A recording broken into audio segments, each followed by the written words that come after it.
Bismillahirrahmanirrahim. Assalamualaikum warahmatullahi wabarakatuh. Puji syukur kita panjatkan atas kehadirat Allah Subhanahu wa Ta'ala yang masih memberikan kita kesehatan sampai pada saat ini. Tak lupa pula kita kirimkan salam dan sholawat kepada junjungan kita, yakni Nabiullah Muhammad Sallallahu Alaihi Wasallam, yang telah menggulung tikar-tikar kebatilan dan menghempaskan permadani-permadani keislaman. Terima kasih atas kesempatan yang diberikan kepada kelompok saya untuk memaparkan materi yang berjudul model-model penyelenggaraan pendidikan kejuruan. Baik, sebelum menuju ke pemaparan materi, izinkan saya memperkenalkan anggota kelompok saya terlebih dahulu. Saya Rahmayani sebagai moderator, Reski sebagai pemateri pertama, Rahmatullah sebagai pemateri kedua, dan Syahrul Ramadan sebagai pemateri ketiga. Baik, saya persilahkan kepada pemateri pertama untuk memaparkan materi. Baik, saya akan menjelaskan definisi pendidikan kejuruan. Weinreich, sebagaimana dikutip Soeharto tahun 1988, mengemukakan pendidikan kejuruan adalah seluruh bentuk pendidikan persiapan untuk bekerja yang dilakukan di sekolah menengah.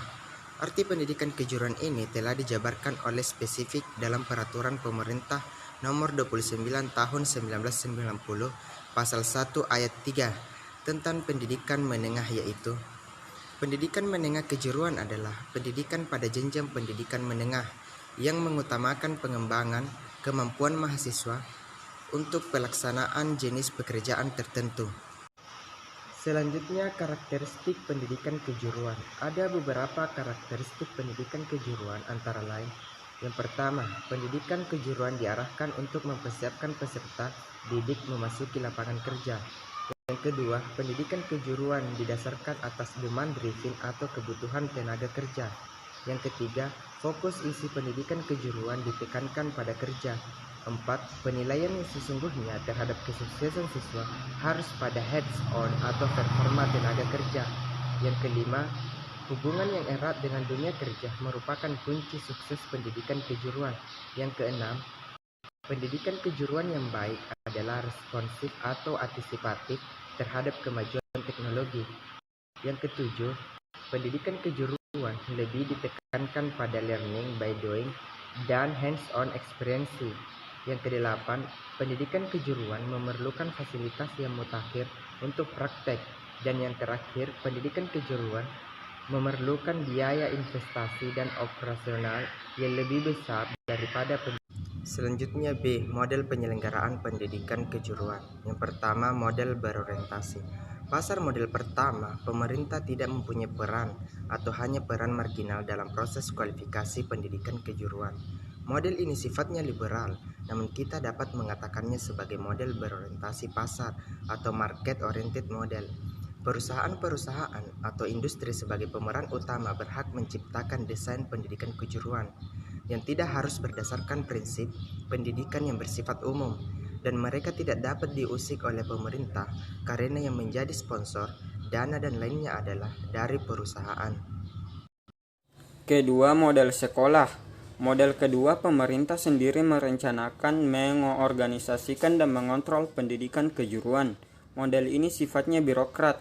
Pemerintah dalam hal ini yang menentukan jenis pendidikan apa yang harus dilaksanakan di perusahaan, bagaimana desain silabusnya, begitu pula dalam hal pendanaan dan pelatihan yang harus dilaksanakan oleh perusahaan tidak selalu berdasarkan permintaan kebutuhan tenaga kerja ataupun jenis pekerjaan saat itu. Walaupun model ini disebut juga model sekolah atau school model, pelatihan dapat dilaksanakan di perusahaan sepenuhnya.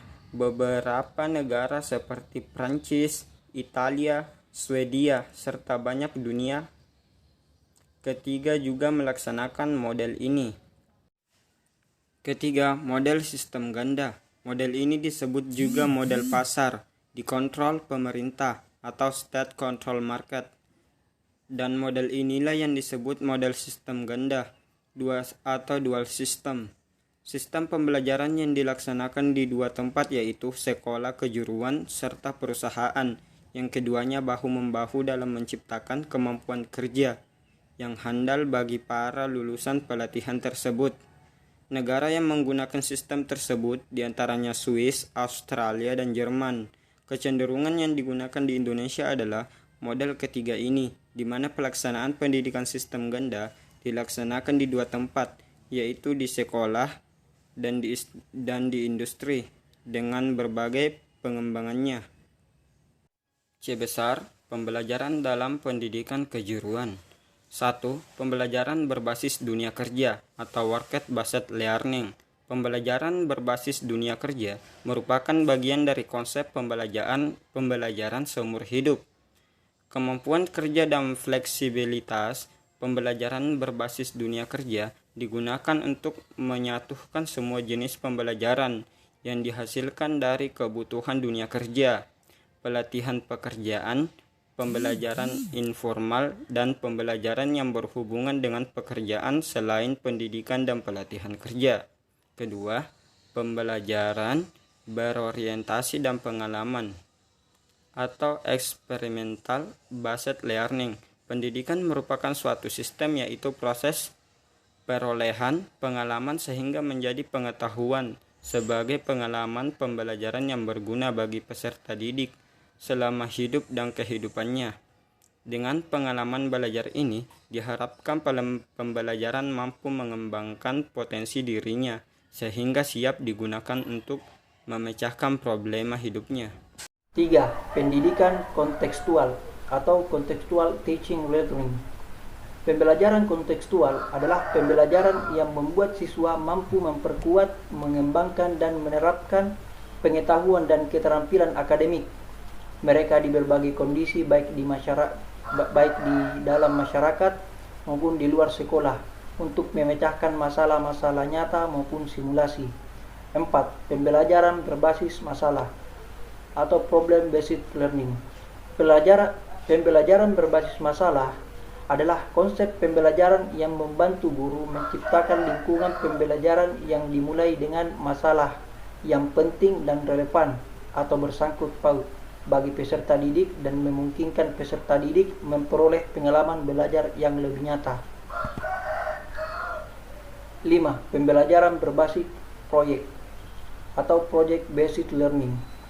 Pembelajaran berbasis proyek adalah metode pembelajaran yang sistematik yang melibatkan siswa dalam mempelajari pengetahuan dasar dan kecakapan hidup melalui perluasan proses penyidikan, pertanyaan autentik, rancangan produk, dan kegiatan yang seksama. 6. Pembelajaran berbasis usaha atau teaching factory learning.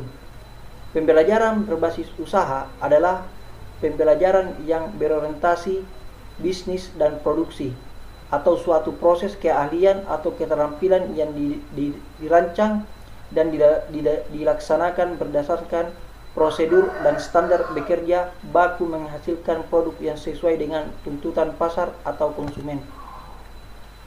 7. Pembelajaran kooperatif. Pembelajaran kooperatif merupakan strategi pembelajaran yang dirancang untuk mendidik kerjasama kelompok dan interaksi antar siswa. 8. Pembelajaran ilmiah atau scientific learning. Pembelajaran berbasis pendekatan ilmiah lebih efektif dibandingkan pembelajaran tradisional. Hasil penelitian diketahui retensi informasi dari guru sebesar 10% pada pembelajaran tradisional. Sedangkan pada pembelajaran berbasis pendekatan ilmiah, retensi informasi dari guru sebesar lebih dari 90% setelah 2 hari dan perolehan pemahaman kontekstual sebesar 50-70%. Baik, itulah tadi pemaparan materi dari kelompok kami. Lebih dan kurangnya mohon dimaafkan. Saya akhiri dengan ucapan wabillahi taufik wal hidayah. Wassalamualaikum warahmatullahi wabarakatuh.